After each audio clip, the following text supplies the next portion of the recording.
안녕하세요. 지난주까지 우리가 이사야나 미카처럼 주로 기원전 8세기의 예언자들을 보았고요. 오늘은 하박국을 볼 텐데 하박국은 사실 이사야서처럼 그렇게 시대적 배경이 분명하지는 않습니다. 이사야서에는 임금들의 이름이 나왔었는데 하박국은 그런 근거를 제시할 것이 별로 없기 때문에 정확한 연대를 알 수 없지만 기원전 7세기 말이라고 생각하고요. 그래서 하박국하고 다음에 예레미야까지 7세기 말에서 6세기 초 이렇게 걸쳐있는 예언자들을 이제 보도록 하겠습니다. 오늘은 하박국서 2장 1절부터 4절까지 읽으면서 시작하겠습니다. 성부와 성자와 성령의 이름으로 아멘.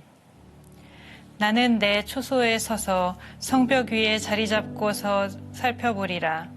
그분께서 나에게 무엇이라 말씀하시는지 내 하소연에 어떻게 대답하시는지 보리라. 주님께서 나에게 대답하셨다. 너는 환시를 기록하여라. 누구나 막힘없이 읽어갈 수 있도록 판에다 분명하게 써라. 지금 이 환시는 정해진 때를 기다린다. 끝을 향해 치닫는 이 환시는 거짓말하지 않는다.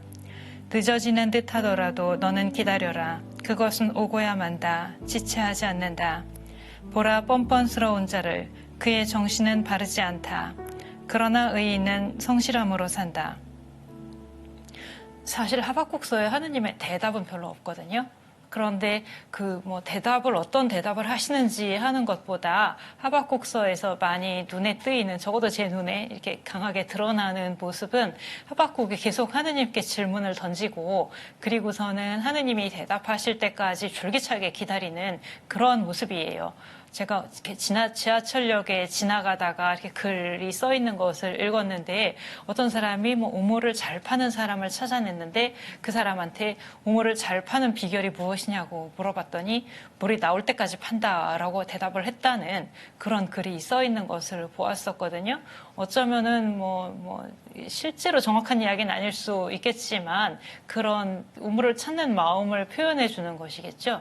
하박국서에 나타나는 그 예언자의 모습도 하느님께 끝까지 대답을 들으려고, 그러면 어떻게 하는가? 하느님이 대답하실 때까지 기다리는 그런 모습을 보여주는 책입니다.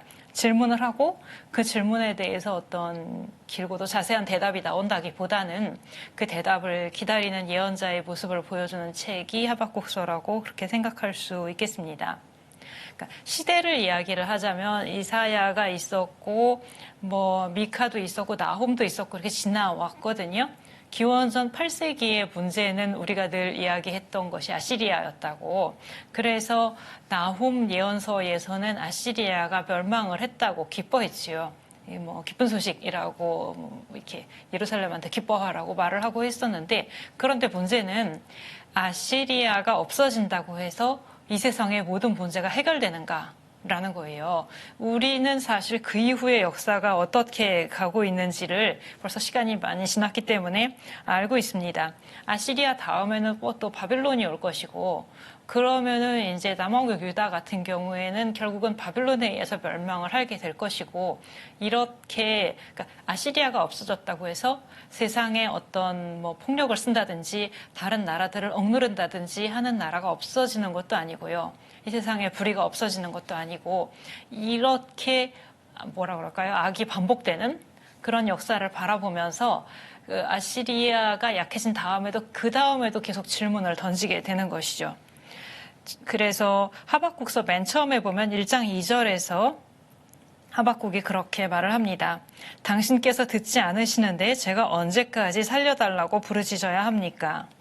이것은 그 앞에 맥락이 전혀 없어요. 이게 1장 2절이기 때문에 어떤 것 때문에 하소연을 했는데 하느님이 대답을 안 하셨다 이런 이야기가 없고요. 그냥 나는 계속 부르짖는데 하느님은 듣지 않으시는 것 같은데, 듣지 않으시는 것 같다고 말을 하는 건 대답을 안 하시기 때문이죠. 어떤 하느님의 반응이 보인다든지 변화가 보인다든지 하는 게 없기 때문에 그냥 계속 그래도 내가 계속 탄원을 해야 하는가, 이런 질문을 하는 것입니다. 처음에 시작할 때 제가 하박국서는 그 시대적 배경을 정확히 알 수가 없다고 했는데요. 임금의 이름이 하나도 나오지를 않습니다. 그래서 어느 임금 때에 뭐 누가 어떤 일을 해서 이런 것을 알 수가 없어서 아주 대략밖에는 시대적 배경을 말할 수가 없고요. 하박국이라는 사람에 대해서도 예언자 하박국이라는 그 개인에 대해서도 뭐 어디 사람이라든지 언제 태어났다든지 뭐 누구의 아들이라든지 이런 설명이 하나도 안 나옵니다. 그 사람에 대해서 알 수 있는 것도 거의 없고요. 탄원을 하는 이유도 그냥 불의 때문에 폭력 때문에라고 말을 하는데 좀 우울한 이야기지만 그건 어느 시대에나 있는 일들이고요. 특정한 어떤 배경이 나오지를 않습니다. 억압, 불의, 폭력, 사라지지 않는 문제들이고 그리고 하박국서 안에서도 보면 국제적인 문제도 있는 것 같고 국내적인 문제도 있는 것 같아요. 나라들 사이에서 그러니까 아시리아가 있었던 시대와 마찬가지로 다른 나라에 대해서 저지르는 불의와 억압 이런 것도 있고 또 같은 나라 안에서 이스라엘 안에서도 사회계층 간의 억압과 착취와 이런 문제 이렇게 두 가지 측면이 모두 다 나옵니다. 그거는 아주 구체적인 어떤 하나의 특정한 주제 때문에 나오는 탄원이 아니고 여러 가지 상황들을 배경으로 해서 어느 시대에나 나올 수 있는 그런 탄원들을 하고 있습니다. 그랬을 때 하느님이 대답하시는 구절이 많지 않지만 그 가운데에 1장 6절에서 내가 칼데아인들을 일으키리니 라는 구절이 하나가 있어요. 이거 한 구절이 하박국서에서 연대 추정을 가능하게 해주는 구절입니다. 이거 딱 한 구절인데요. 칼데아인들이라고 하는 것은 우리가 성서에서 보통 말하는 그 바빌론 사람들, 그 사람들을 지칭합니다. 그래서 칼데아인들을 일으키리니라는 것을 가지고 연대 추정을 하게 되는데요. 물론 한 단어를 가지고 책 하나에 연대 추정을 할 때에는 위험 부담이 있지요. 뭐냐면 혹시 그 칼데아인들이라는 단어가 나중에 다른 사람이 더 덧붙여 넣은 것이라든지 그 본문에 처음부터 있었던 것이 아닌데 나중에 끼어 들어간 것일 가능성, 그런 가능성도 없지 않아서 그거 하나만 가지고 이야기하기에는 좀 위험 부담이 있어요. 이거 한 구절 외에는 다른 어떤 연대를 추정할 수 있는 그런 실마리가 되는 단어나 구절이나 이런 것들이 하나도 없기 때문에 그럼에도 불구하고 이 칼데아인들이라는 한 단어를 가지고 이야기를 한다면 바빌론 사람들을 일으킨다? 어떤 사람들에 맞서서 일으키는 거냐면은 아시리아가 있고 그 다음에 이집트가 있어요. 우리가 크게 역사를 이스라엘 역사를 이야기할 때에는 기원전 8세기에 아시리아가 세력이 크다가 나중에는 바빌론으로 넘어가게 되는데 이게 하루아침에 아시리아에서 바빌론으로 넘어간 게 아니고요. 아시리아가 약해지던 무렵에는 한쪽에는 이집트가 있고 한쪽에는 바빌론이 있고 그런 시대가 있게 되거든요. 그게 지금 하박국하고 다음 주 이렇게 걸쳐서 나올 예레미야 시대까지도 그 나라들의 영향을 받게 되는데요. 그래서 여기 탄원을 하는 것은 이집트 때문일 가능성이 꽤 있다고 생각을 합니다. 그랬을 때 이집트에 시달리고 있으면서 하느님께 탄원을 하니까 하느님은 칼데아인들을 일으키리니 라고 대답을 하신다는 거죠. 칼데아인들, 바빌론 사람들이 일어난 시대가 언제인가 하는 것을 가지고 연대 추정을 할 때 이렇게 가는 것이에요. 그러니까 다시 하박국서에서 연대 추정을 시대를 알 수 있는 게 거의 없는데 칼데아인들을 일으키리니라는 말을 보고서 기원전 7세기 말일 것이다. 이렇게 생각을 하는 것이에요. 그런데 그 다음의 역사는 우리가 다음 주에 바로 보게 될 것인데 막상 유다 왕국이 멸망을 하는 거는 아시리아나 이집트에게 멸망을 하는 것이 아니고 칼데아인들을 일으키리니 하고 일으키시는데 그 칼데아인들에게 바빌론 사람들에게 멸망을 하게 될 것이잖아요. 그러니까 말하자면 지금 어떤 어려움이 있어서 탄원을 하고 거기에 대해서 어떤 대답이 주어지는 것 같고 해결책이 주어지는 것 같다 하더라도 이게 뭐라 그럴까 영원한 해답이 되지는 못한다는 거예요. 세월이 흐르면서 그 대답이었던 것이 또 우리에게 문제의 원천이 될 수도 있고 계속 새로운 문제들이 발생하는 이런 상황을 보여줍니다. 뭐 계속 전쟁이 있고 뭐 하고 이런 상황들이 일어날 것이고 하느님이 일으키신 그 바벨론은 또 하나의 이스라엘의 입장에서는, 유다 왕국의 입장에서는 고통의 원인이 될 거고요. 멸망의 원인이 될 거고, 이런 상황들이 계속 전개됩니다. 그래서 하박국이 두 번째 탄원을 하게 되는 거예요. 1장하고 2장에 걸쳐서 보면 예언자가 탄원을 하고 하느님이 대답을 하시고, 다시 예언자가 탄원을 하고 하느님이 대답을 하시고, 이렇게 반복이 되는데, 그것은 한 번 탄원을 하고 하느님이 대답을 하셨지만 그 한 번의 대답으로 모든 문제가 없어진 게 아니고 다시 문제가 반복이 되기 때문에 예언자가 다시 탄원하다라고, 다시 탄원하다는 성서의 구절은 아니고요. 성경에 이렇게 파란 색깔로 붙어있는 제목, 거기 보시면 다시 탄원하다라는 말이 나옵니다. 문제가 해결이 안 되니까 다시 탄원을 하는 거예요. 그러고서 다시 탄원을 하고서는 질문을 하고 하느님이 대답하시기를 기다리는 거죠.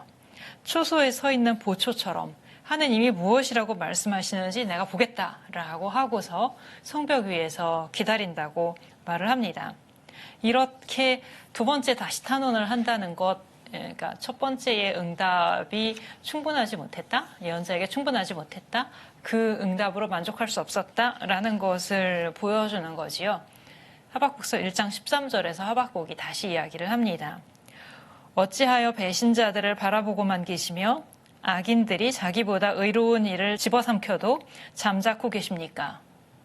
계속 악이 나타나고 더 큰 악이 나타나고 하는데 하느님은 가만히 계시는 것 같다는 것이죠. 아무것도 안 하시는 것 같다고 그렇게 이야기를 합니다. 바빌론을 일으키셔가지고, 그러니까 그 전에 있었던 어떤 불의한 세력을 벌하시기 위해서 바빌론을 일으킨다고 생각을 하지만, 이제는 바빌론이 사실 유다 왕국의 입장에서 말을 할 때 바빌론이나 아시리아나 이집트나 다 강대국들로서 약한 나라들을 억압하는 그런 세력들이기는 다 마찬가지인 거예요. 말하자면 나라의 이름들만 바뀌었지 하고 있는 일들은 조금씩 다르긴 하지만 대동소이, 크게 말을 하면 결국은 다 마찬가지인 이런 상황들이 벌어집니다. 바빌론이 아시리아나 이집트와 다름없이 다른 나라들에 쳐들어가고 약탈을 하고, 이런 모습들이 계속 반복이 됩니다. 그런데 하느님은 가만히 계실 수 있는가? 아무것도 안 하고 계속 계시는 그런 하느님에 대해서 괴로워하게 되는 거죠. 거룩하고 정의로우신 하느님이시라면 어떻게 세상에 저렇게 악이 있는데 그걸 그냥 두고 가만히 그냥 쳐다만 보고 계실 수 있는가? 이래서 탄원을 하고 하느님의 대답을 기다리는데요. 처음에 제가 하박국서에서는 어떤 하느님의 대답이 나온다기보다는 그 기다리는 예언자의 모습이 두드러진다고 말씀을 드렸는데, 제가 하박국서 개인적으로 재밌는 책이라고 생각을 하고 하박국이라는 사람이 멋있다라고 생각을 하는데, 그렇게 생각하는 장면이 이 1장 끝부분, 2장 시작하는 부분, 여기 그 보초처럼 하느님의 대답을 기다린다라고 하는 그 부분 때문이에요. 사실 하박국은 질문을 던져놓고서 하느님이 대답을 하실 때까지 기다립니다. 보초처럼 성벽 위에 자리 잡고, 이런 표현들을 사용하는데요. 보초처럼 지키고 있는다는 거는 하느님이 대답하실 때 말하자면 이렇게 이렇게 신경을 안 쓰고 있다가 넋놓고 있다가 아니면 잠들어 있다가 하느님이 대답하시고 나서 한 발 늦게 대답하셨네, 이게 아니고 하느님이 대답하실 건지 가만히 이렇게 지켜보고 있는 그런 거죠. 말하자면은 하느님이 대답하시려고 이렇게 입만 딱 띄셔도 하박국은 아마 그걸 알아볼 거예요. 그렇게 하느님이 대답하시기를 간절히 바라면서 기다리면서 하느님께 온 신경을 다 기울이고 있는 그런 모습이 이제 2장 마지막 부분에 나오게 됩니다. 아까 그 우물 파는 사람 이야기를 한다면 물이 나올 때까지 끝까지 땅을 파는 그런 것이죠. 어느 정도 파다가 물이 안 나오면은 물 안 나오나 보다 이런 게 아니고 하느님 대답하지 않으실 건가 보다 하고 그냥 가버리는 게 아니고 대답하실 때까지 끝까지 기다립니다. 그랬을 때 2장 앞부분에서 하느님이 두 번째 대답을 하시는 장면이 나오게 되는데요. 거기서 하시는 대답도 사실 바로 지금 내가 오늘 어떻게 하겠다라는 대답은 아니에요. 거기 내가 직접 어떤 일을 하겠다라고 대답을 하시는 것이 나오지 않고 오히려 너는 기다려라 라고 말씀을 하십니다. 우리가 시작할 때 읽었던 그 단락이지요. 2장 1절부터 4절. 늦어지더라도 너는 기다려라. 이 말씀은 사실 늦어질 거라는 뜻이죠. 바로 이루어질 것이 아니고 나중에 얼마큼 시간이 지났을 때에 그때 이루어질 것이니까 너는 기다려라. 늦어지더라도 너는 기다려라. 뭐 정신이 올바르지 않은 뻔뻔한 사람들, 그 사람들을 내칠 것이고 의인은 성실함으로 살 것이고 이런 말씀을 하시는데 하면서 이제 기록해두라고 처음에 우리 그 구절이 있었거든요. 너는 환시를 기록하여라. 누구나 막힘없이 읽어갈 수 있도록 판에다 분명하게 써라라는 구절이 있었는데요. 우리가 예언서 전체에 대해서 예언서 입문할 때 말씀드린 부분이기도 한데요. 보통 예언자들이 자기가 직접 써놨다는 이야기가 안 나옵니다. 몇 군데 딱 뭐 이사야서, 예레미야서, 하박국 이렇게 아주 조금 나오는데 기록을 해두는 이유는 많이 기다려야 되기 때문이에요. 바로 내일 이루어질 일 같으면 기록을 안 해둡니다. 너무 단정적으로 말씀드렸죠. 근데 여기서도 보시면 아예 나왔잖아요. 금방 이루어질 것이 아니니까 때를 기다리는 것이니까 그러니까 지금 이 환시는 정해진 때를 기다린다. 그렇기 때문에 써놓으라는 것이에요. 나중에 이루어지더라도 하느님이 전에 그 말씀을 하셨다는 것을 확인할 수 있도록 내일 이루어질 것 같으면 써놓지 않아도 기억을 하고 어제 말씀하셨는데 오늘 이루어졌구나 이렇게 확인을 할 수가 있는데 하루 이틀이 아니라 오랜 시간이 지난 다음에 이루어질 것이기 때문에 기록을 하라고 하시는 것이고 그래서 하박국은 그것을 적어두고 기다립니다. 의인은 성실함으로 산다 라고 하느님이 말씀을 하시고 이 의인은 성실함으로 산다라는 구절은 좀 어려운 구절이기도 하고요. 이게 그리스어로 번역이 되고 다시 로마서에 인용이 되고 했을 때에는 그 성실함이라는 단어가 히브리어에서 성실함이었던 단어가 그리스어로 넘어가고 하면서 믿음으로 번역이 되고 믿음으로 의롭게 된다라고 하는 루터의 해석에까지 이르게 되는 그 구절이기도 한데요. 그러니까 로마서 1장에 인용되어 있는 구절을 찾아보시면 사실 벌써 표현이 좀 달라요.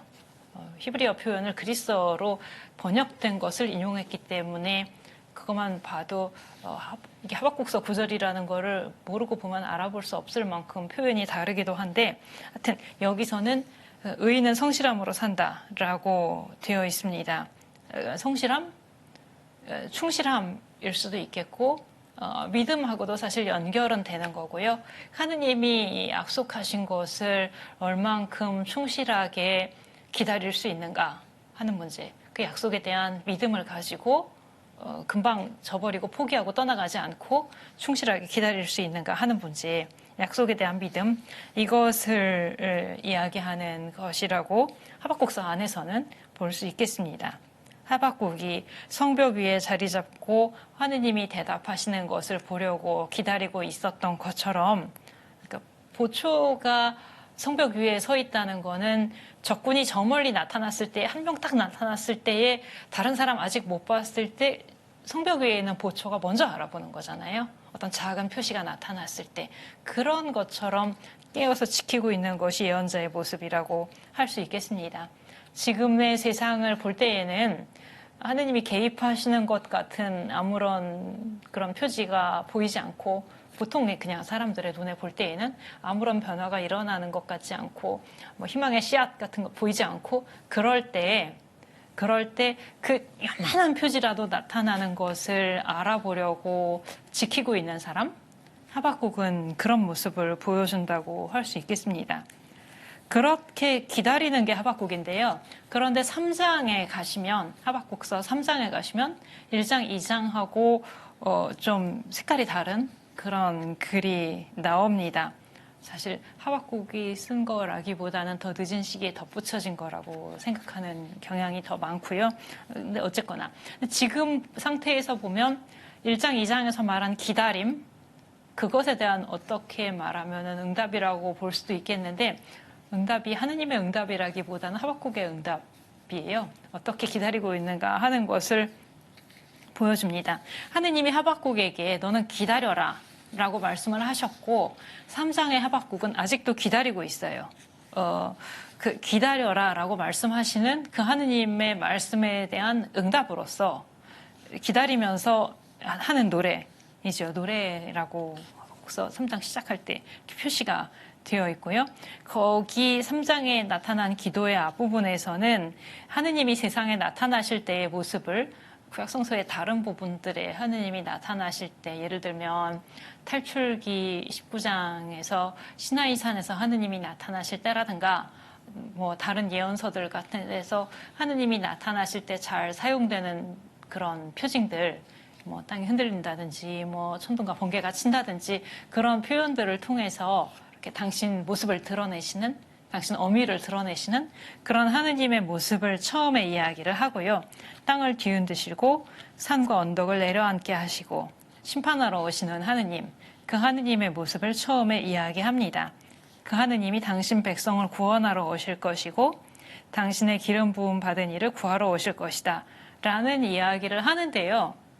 여기까지도 말하자면 아직 약속의 내용이고 장차 이루어질 것을 이야기하는 것이지 지금 오신다는 것이 아직 아니죠. 장차 오실 것이라고 이야기를 해서 아직도 하박국은 3장 16절까지 가도 기다린다라는 표현이 나옵니다. 아직도 하박국은 조용히 기다리고 있습니다. 아직은 처음에 그렇게 폭력과 억압과 불의에 대해서 탄원을 했었고 이런 상황들에 대해서 하느님이 개입하시기를 요청을 했었는데 3장에 가도 아직 그게 완전히 실현된 건 아니라는 거예요.